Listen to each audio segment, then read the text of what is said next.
Hi, I'm sci-fi and fantasy author Michael LaVoice, aka LaVoice, in your head. And I'm finna talk nerdy to you.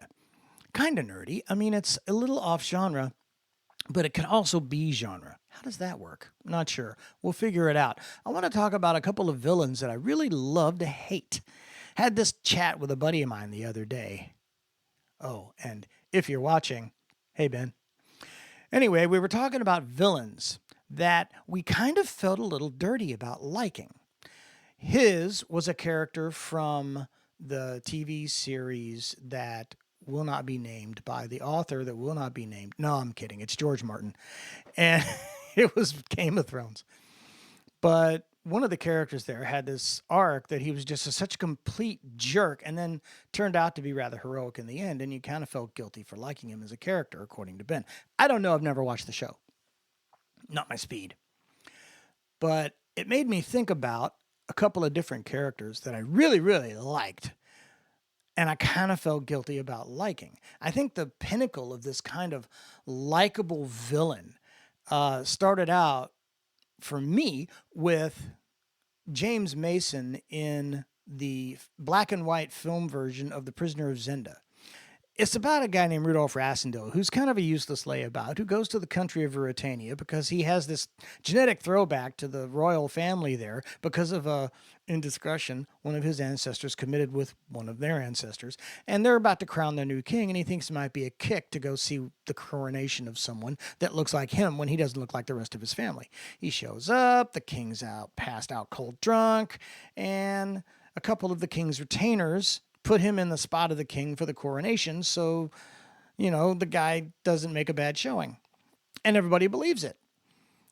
Then he has to continue playing the part of the king for the rest of the film because the king's cousin, Duke of Strelsau Black Michael, has kidnapped the king and locked him up in Zenda Tower. It's fun. It's a great movie based on the novel by Sir Anthony Hope.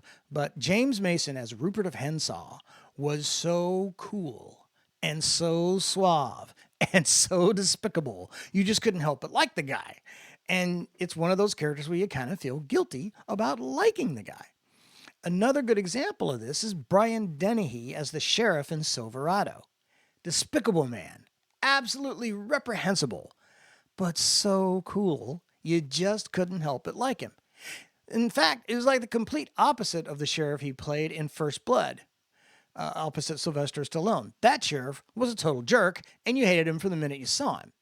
Nothing to like about that guy, which I guess was kind of the point of him being the foil for, Rambo's hero.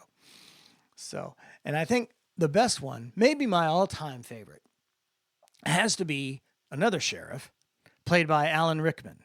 Yes, the sheriff of Nottingham in Robin Hood, Prince of Thieves. Now, what you don't know, or might not know, is that character was not written very well. He was kind of a two-dimensional bad guy, kind of a wooden cardboard cutout that the sheriff has always been. And Alan Rickman, being Alan Rickman, decided that just wasn't going to do and started making changes to the dialogue and changes to the character that at first infuriated the director. And it also infuriated co-star Kevin Costner because he started to realize he was being outshone in his own movie. It's Kevin Costner. That's not hard to do. Don't get me started on him. Anyway, if you haven't seen Robin Hood, Prince of Thieves, it's an abysmal film. Most of the cast is terrible. The soundtrack is great because it's Michael Kamen. Skip the song by Bryan Adams. But watch Alan Rickman. If you loved him as Hans Gruber, you'll love him as the Sheriff of Nottingham.